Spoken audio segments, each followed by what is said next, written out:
Hi guys, I'm Mathieu and today we're going to talk about contract management. My colleague Bart will explain me all about contract management in just 4 topics. First, we're going to talk about contracts, the do's and don'ts of contract drafting. Second, we're going to talk about processes. Does every contract need a management process? And what to manage? Third, we're going to talk about people.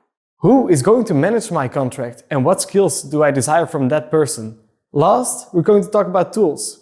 There are some software tools which you can use to manage your contracts, but what functionalities should they have and how should I use them? So have fun and enjoy the series.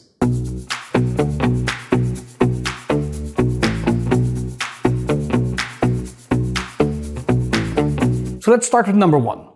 You need contracts. The question there arises on should we use contract templates? And more often than not, what we see in practice is that companies go on the interwebs, download other contracts that look more or less similar to what they want to have.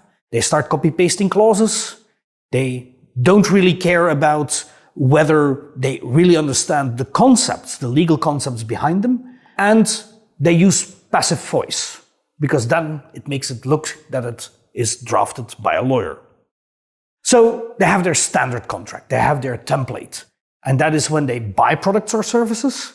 But if they sell products and services, well, then they have a second template. So they have 2 templates. That's where they start off with. And everything goes well with the first companies that they exchange those documents with.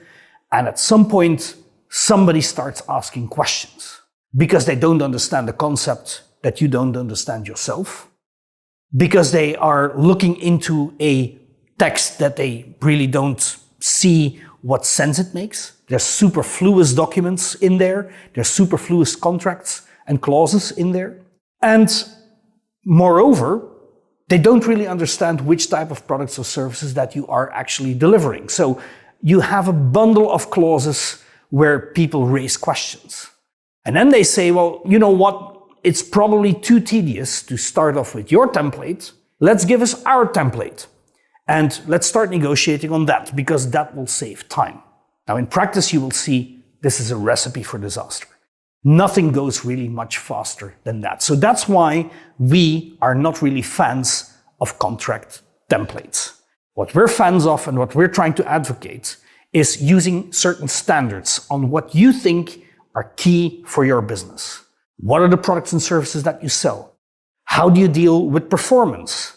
In terms of quality, the quantity that you're expecting, what do you do with intellectual property? Do you really need to be the owner of the intellectual property that is being generated? Or is a license maybe sufficient? You're looking at liability, very often a clause that is heavily debated in the context of negotiations. So what you're doing is you build a collection of clauses that you think that in a specific circumstance, in a specific relationship, are actually important. And you provide those clauses to the other party so that they understand what really matters in the context of that collaboration that you want to establish.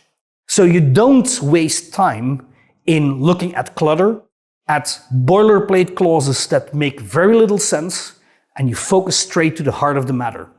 This is the way how appropriate contracts are being drafted.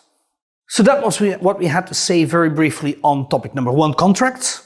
In the next video, we'll explain you a bit more about contract management processes.